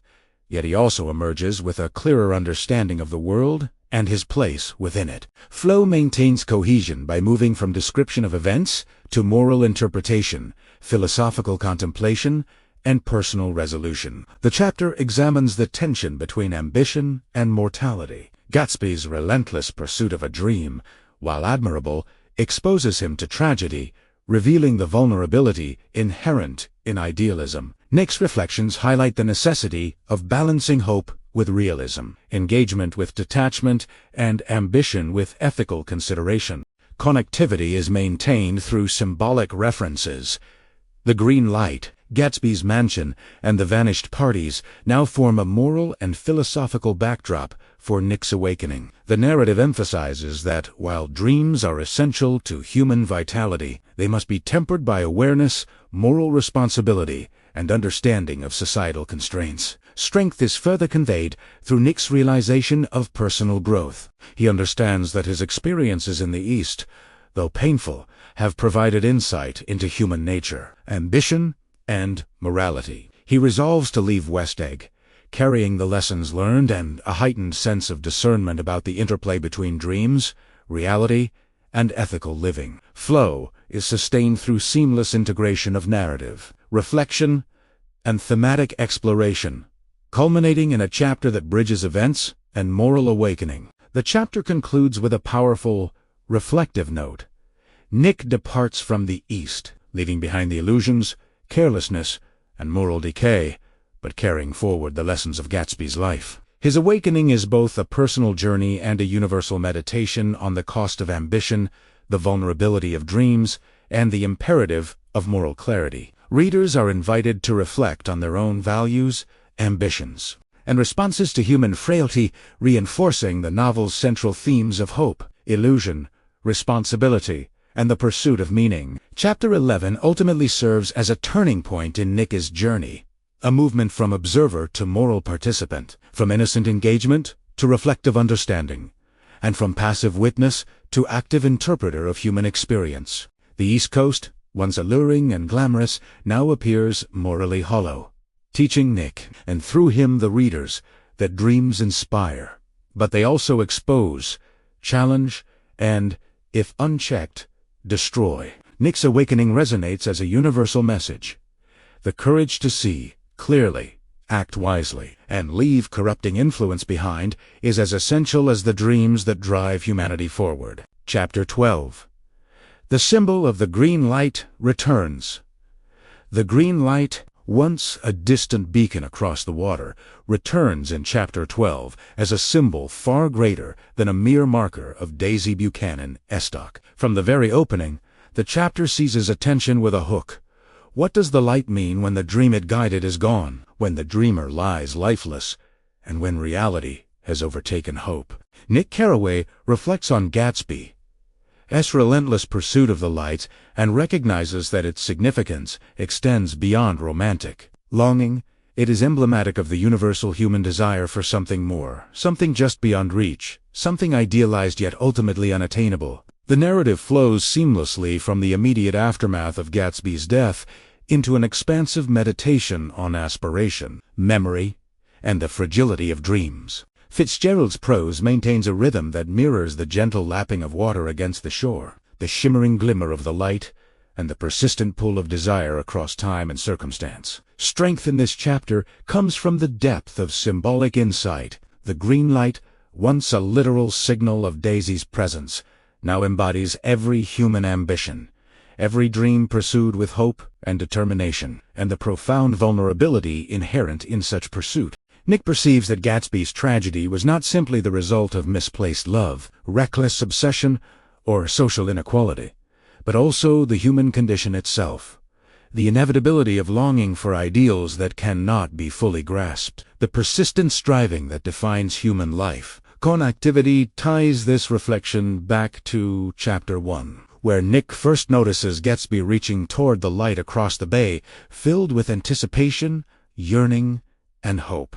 The circularity of this symbol reinforces the novel's structure, linking the beginning to the end, showing how dreams initiate journeys and define the course of lives, even when unattainable. Flow is maintained as Nick juxtaposes the physical absence of Gatsby with the enduring metaphor of the green light, illustrating how the essence of the man in his dreams persists beyond mortality. The light becomes a mirror reflecting both human aspiration and the societal structures that constrain fulfillment. Fitzgerald carefully interweaves moral reflection and poetic imagery, emphasizing that the pursuit of dreams is both noble and tragic. Tone is reflective, melancholic, yet simultaneously admiring. Nick admires Gatsby's courage and resilience, his ability to hope despite obstacles, and his capacity to envision a world where ideals could be realized. At the same time, Nick recognizes the harsh reality of human limitations, social hierarchies, and the capricious nature of fate.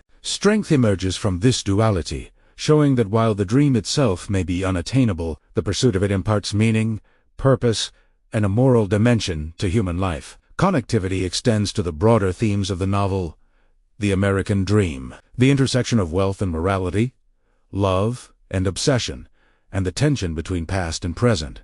The green light, like Gatsby himself, represents the tension between aspiration and reality, illuminating the persistent human struggle to reconcile desire with possibility. Flow is enriched by Nick's narrative voice, which combines descriptive clarity, reflective insight, and moral contemplation. The chapter progresses from description of the physical light to symbolic analysis, from remembrance of Gatsby's hopes to meditation on universal human longing. Each paragraph bridges events, themes, and moral reflection, creating a continuous, cohesive meditation on life, hope, and loss. The chapter emphasizes the enduring resonance of symbols. Just as the green light once guided Gatsby's dream, it now illuminates the human tendency to pursue goals, to imagine possibilities, and to remain hopeful even when faced with inevitable disappointment.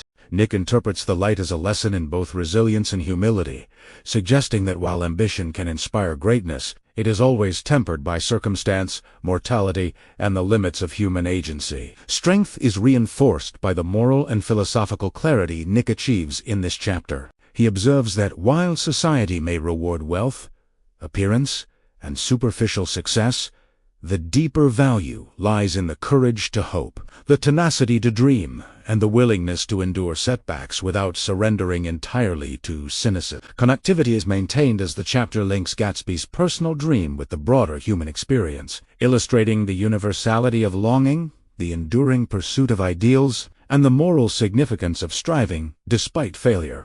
Flow is further enhanced by Fitzgerald's use of temporal shifts, alternating between past memories of Gatsby reaching for the light, present reflections in the quiet aftermath of tragedy, and forward-looking meditation on human aspiration. This layered narrative allows readers to engage simultaneously with emotional, moral, and symbolic dimensions of the story. The Green Light's Return is also a meditation on memory and idealization. Just as Gatsby sought to recreate the past with Daisy, humans often cling to images of what might have been or what could be. Nick reflects on the power of memory to inspire hope, guide action, and shape identity, while also recognizing that such attachment carries vulnerability and risk. The chapter's reflective tone encourages readers to examine their own aspirations, motivations, and relationships to desire, ambition, and the pursuit of meaning. Strength lies in the emotional depth and philosophical insight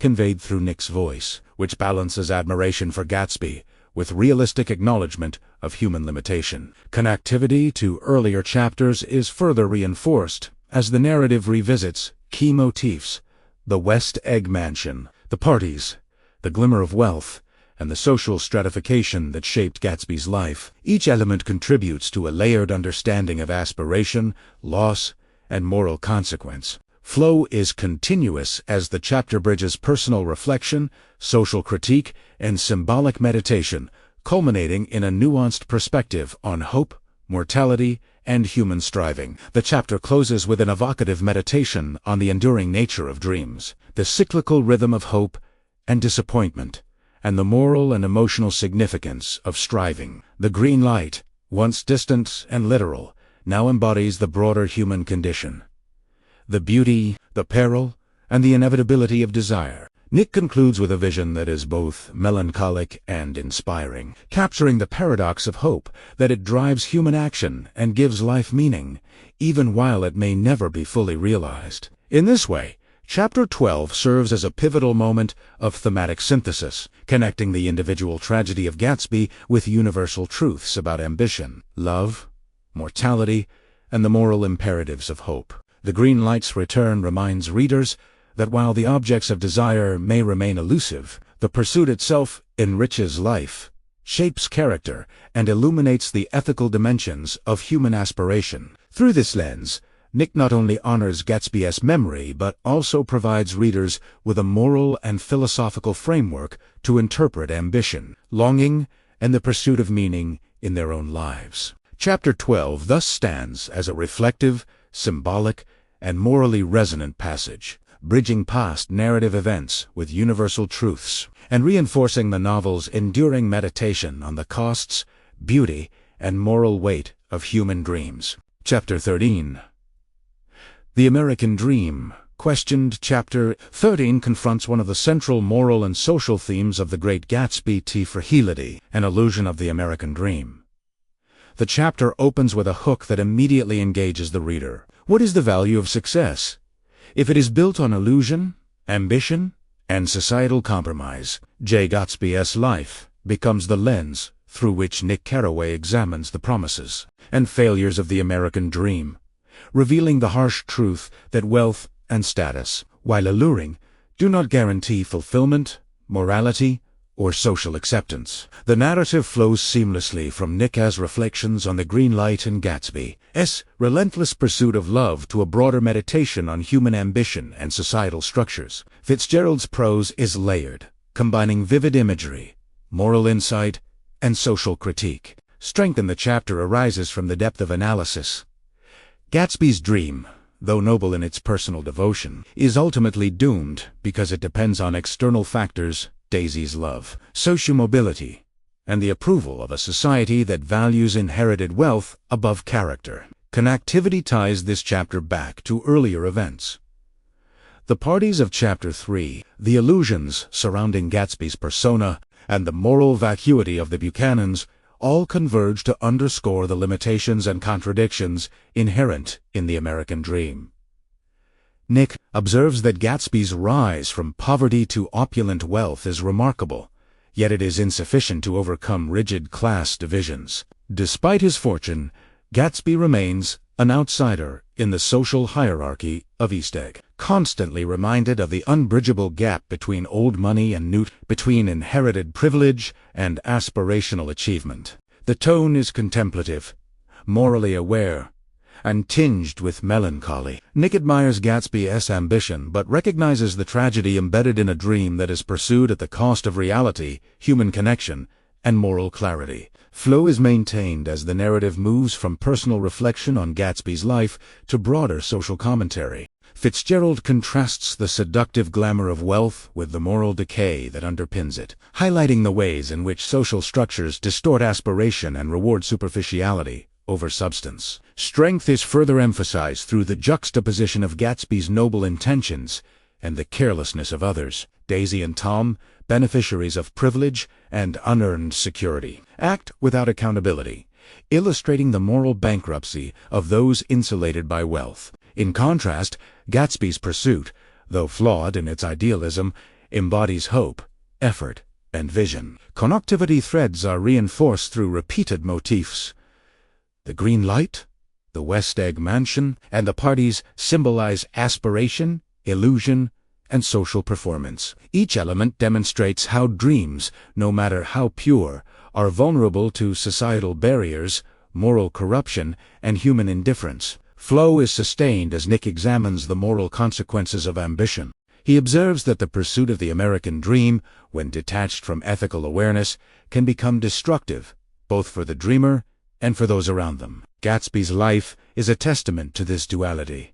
His hope inspires, but also blinds. His vision motivates, but also isolates. And his pursuit illuminates the human capacity for aspiration while exposing vulnerability to societal forces beyond his control. The chapter's reflective tone deepens as Nick considers the broader cultural implications of Gatsby's tragedy. Fitzgerald critiques a society obsessed with wealth, appearances, and social stratification, revealing that ambition alone cannot overcome entrenched privilege or moral indifference. The American dream, idealized as a pathway to success and self-fulfillment, is shown to be conditional, constrained, and often illusory. Strength emerges in the philosophical clarity of Nick's reflections. He understands that Gatsby's life exemplifies both the promise and the peril of human aspiration. Dreams inspire courage, creativity, and resilience, yet they remain vulnerable to forces of class, morality, and chance. Connectivity is reinforced through this moral insight, linking the narrative of Gatsby's personal ambitions with a universal commentary on human striving. Flow is enhanced by the narrative's seamless transitions between observation, analysis, and ethical reflection. Nick moves effortlessly from describing the events of Gatsby's life to interpreting their significance, blending storytelling with philosophical and social critique. The chapter emphasizes the paradox of the American dream.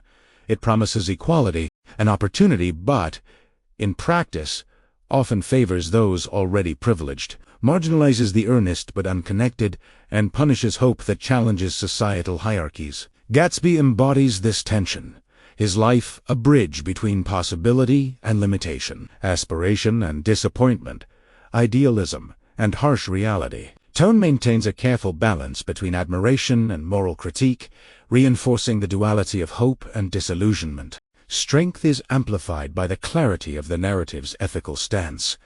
Ambition alone is insufficient, and dreams must be tempered with awareness of social, moral, and human realities. Connectivity threads bind the thematic elements of chapters 1 through 12 to the present meditation. The green light, once a symbol of romantic hope, now represents universal desire, human aspiration, and the inevitable tension between longing and limitation. Nick's reflections link Gatsby's personal story to the broader social landscape, emphasizing how individual dreams intersect with societal structures, mortal constraints, and the passage of time. Flow is sustained as the chapter concludes with a sober meditation on the consequences of misplaced ambition. Gatsby's life, remarkable in its hope and vision, also demonstrates the fragility of dreams built on illusions or dependent on others' actions. The American dream, as reflected in his story, is at once inspiring and tragic, a symbol of human possibility and vulnerability. The The chapter closes with a haunting reflection. Despite Gatsby's wealth, charm, and effort, his dream cannot overcome societal hierarchies or human indifference, yet the moral and emotional resonance of his pursuit remains profound. Strength is maintained in the ethical and emotional insight offered by Nick, whose observations encourage readers to consider the interplay between ambition, morality, and societal structure. Connectivity reinforces the novel's central thesis. Dreams illuminate the human spirit, reveal character, and inspire action, yet they exist in a world that is morally and socially complex, where effort does not always equate to reward, and hope is as fragile as it is luminous. Flow concludes in a reflective, philosophically resonant tone, leaving readers to grapple with the moral lessons embedded in Gatsby's life. Chapter 13 ultimately serves as a meditation on the promises and failures of the American dream, the interplay of ambition and reality, and the enduring value of hope tempered with moral awareness. Through Gatsby's story, Fitzgerald asks the reader to question the structures of society, the nature of aspiration, and the cost of human striving, ensuring that the narrative resonates far beyond the immediate events of the novel. Chapter 14, Memory, Regret, and Realization. Chapter 14 begins with a reflective hook that immediately draws the reader into Nick Carraway's meditation. How do memory and regret shape the way we understand human ambition, love, and the fleeting nature of life? In the quiet aftermath of Gatsby's death, Nick revisits the moments that defined the man's extraordinary yet tragic existence, examining the interplay between hope, aspiration, and the harsh reality of human limitations. Flow carries the narrative seamlessly, as Nick moves through his recollections, starting with Gatsby's early life, the formative experiences that cultivated his ambition, and the relentless pursuit of a dream that became both his defining strength and ultimate vulnerability. Strength emerges through Nick's introspective clarity. He perceives that Gatsby's greatness did not lie merely in wealth or social presence, but in his unwavering hope, the capacity to dream boldly, and the courage to act in pursuit of an ideal far larger than himself. Connectivity to previous chapters is evident as Nick's reflections tie together recurring motifs. The green light across the bay, the glittering parties of West Egg, the moral carelessness of the Buchanans, and the isolated death of Gatsby all converge to illustrate the costs and beauty of relentless ambition. Fitzgerald's tone in this chapter balances admiration, melancholy, and philosophical contemplation. Nick wrestles with feelings of sorrow, recognizing the human cost of Gatsby's devotion and the societal indifference that allowed tragedy to unfold. Memory becomes a lens through which both characters and readers confront the moral and emotional consequences of choices made in pursuit of dreams. Flow is maintained as Nick moves from external observation to internal reflection, blending narrative, ethical meditation, and psychological insight into a continuous, cohesive, essay-like structure. The chapter emphasizes regret not as mere sorrow, but as a moral and philosophical acknowledgement of what could have been the unfulfilled possibilities of Gatsby's life, the squandered opportunities of relationships, and the ethical failings of those who survived unscathed. Strength is underscored by Nick's moral awareness. He distinguishes between carelessness, malice, and the innocent pursuit of ideals, highlighting the ethical dimensions of human behavior. Gatsby's life, viewed through the lens of memory and reflection, becomes emblematic of the universal struggle to balance desire, morality, and social reality. Connectivity threads link past experiences to broader thematic insights. The green light, a symbol of desire and hope, is revisited in memory, now imbued with layers of meaning. It signifies both the purity of aspiration and the inevitability of disappointment, when ambition collides with social and moral constraints. The flow of narrative mirrors the process of recollection itself, moving from vivid imagery, the glittering parties, the grandeur of Gatsby's mansion, the tense encounters with Daisy and Tom, to contemplative reflection, forming a seamless meditation on human aspiration and its consequences. Tone deepens as Nick examines his own moral and emotional responses. He experiences regret not only for Gatsby, but also for his own complicity, for moments of inaction, and for witnessing human frailty without always intervening. The chapter conveys a subtle but powerful moral lesson. Memory and reflection allow insight, growth, and understanding, even in the face of irreversible tragedy. Strength lies in the nuanced psychological and ethical analysis. Fitzgerald uses Nick's perspective to demonstrate that admiration for human courage and hope can coexist with sorrow and critique, showing the duality inherent in moral and emotional comprehension. Connectivity extends further as Nick situates Gatsby's life within the broader societal context. The novel's critique of wealth, privilege, and social stratification is reinforced through remembrance, illustrating that personal tragedy is inseparable from the cultural and social environment that shaped it. Flow is enhanced through literary devices, imagery, symbolism, and narrative pacing, which allow readers to move fluidly between the external events of Gatsby's life and the internal, reflective landscape of Nick's mind. Memory becomes both narrative device and thematic tool, bridging individual experience with universal truths about hope, ambition, and loss. The chapter emphasizes the duality of admiration and caution. Gatsby's relentless belief in possibility inspires moral and emotional reflection, yet the consequences of pursuing dreams without grounding in reality serve as a cautionary tale. Readers are invited to contemplate the delicate balance between idealism and pragmatism, ambition and ethical responsibility. Strength is reinforced by the synthesis of insight and observation. Nick's ability to extract moral, emotional, and philosophical lessons from memory gives the chapter both intellectual and emotional weight. Connectivity ensures that the chapter resonates with previous and subsequent thematic elements, linking personal reflection with universal significance. Flow carries the narrative toward a poignant meditation on human mortality and the enduring power of hope.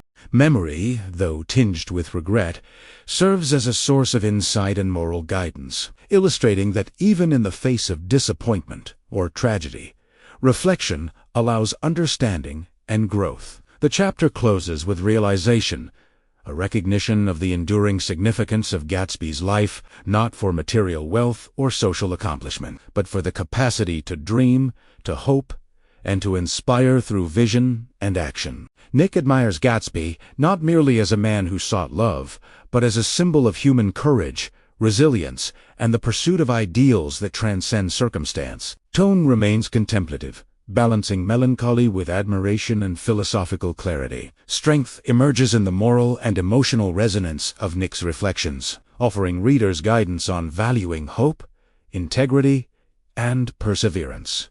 Connectivity is maintained as the chapter loops back to earlier symbols, including the green light, Gatsby's parties, and the moral contrasts with Daisy and Tom, providing a cohesive thematic narrative. Flow sustains its seamless rhythm, combining description, reflection, and insight to create a chapter that is at once narrative, analytical, and philosophical.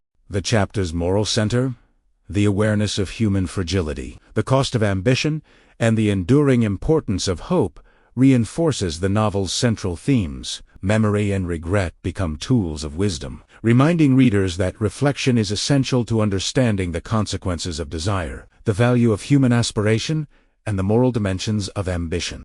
By the end of chapter 14, readers experience both the melancholy of loss and the inspiration of hope, understanding that Gatsby's life, though tragically short and socially unacknowledged, offers enduring lessons about courage, moral insight, and the beauty and peril of human striving. This chapter bridges the past and the present, connecting individual experience to universal themes, and preparing the narrative for the final reflective closure in chapter 15. Chapter 15.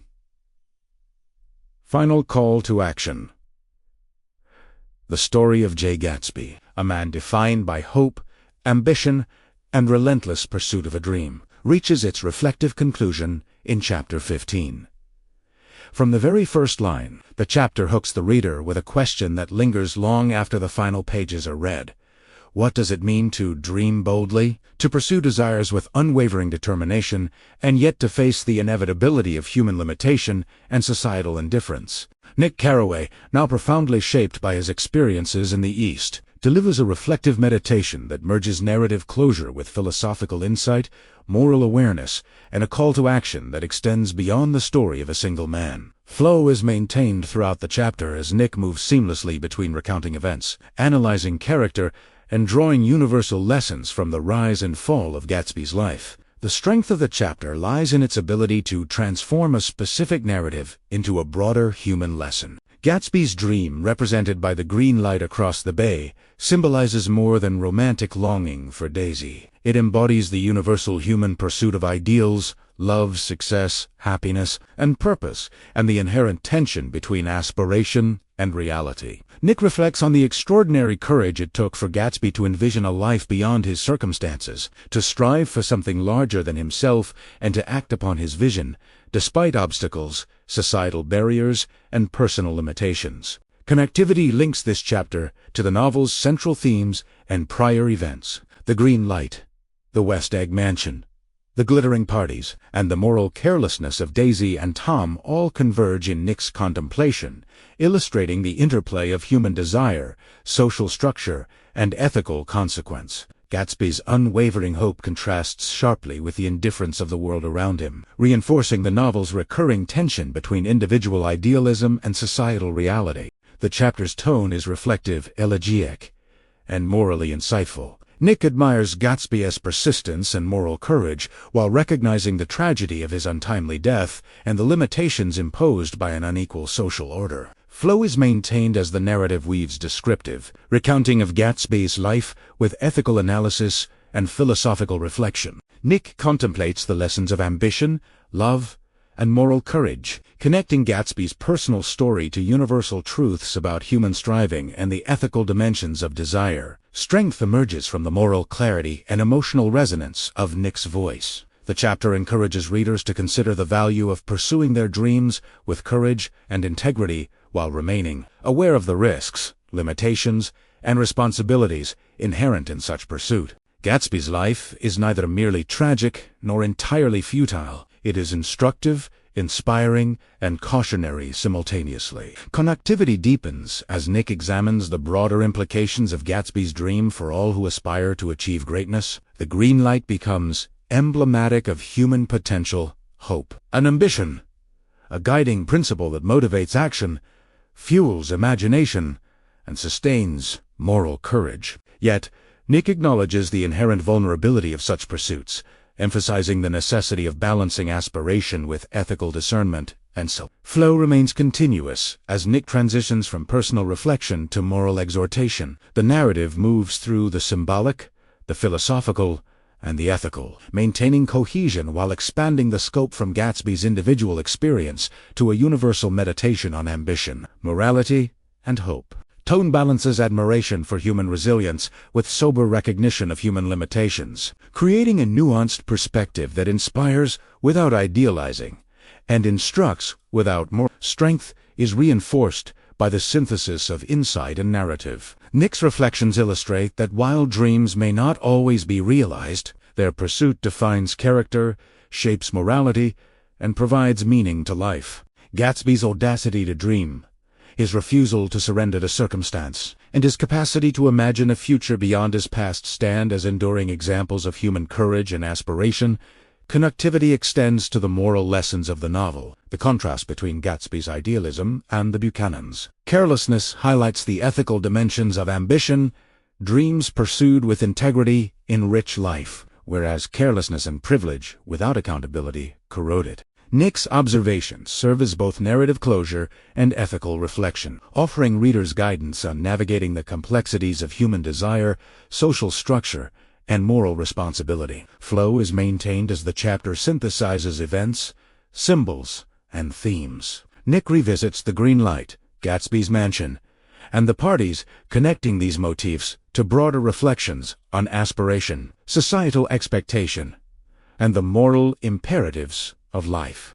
The chapter emphasizes that while dreams may be vulnerable to external forces, their pursuit cultivates resilience, courage, and ethical insight. Strength arises from the clarity and resonance of Nick's final reflections. The narrative communicates a powerful moral message. Pursue your ambitions boldly, but do not let them blind you. Let your dreams guide and inspire, but remain anchored in moral awareness and social responsibility.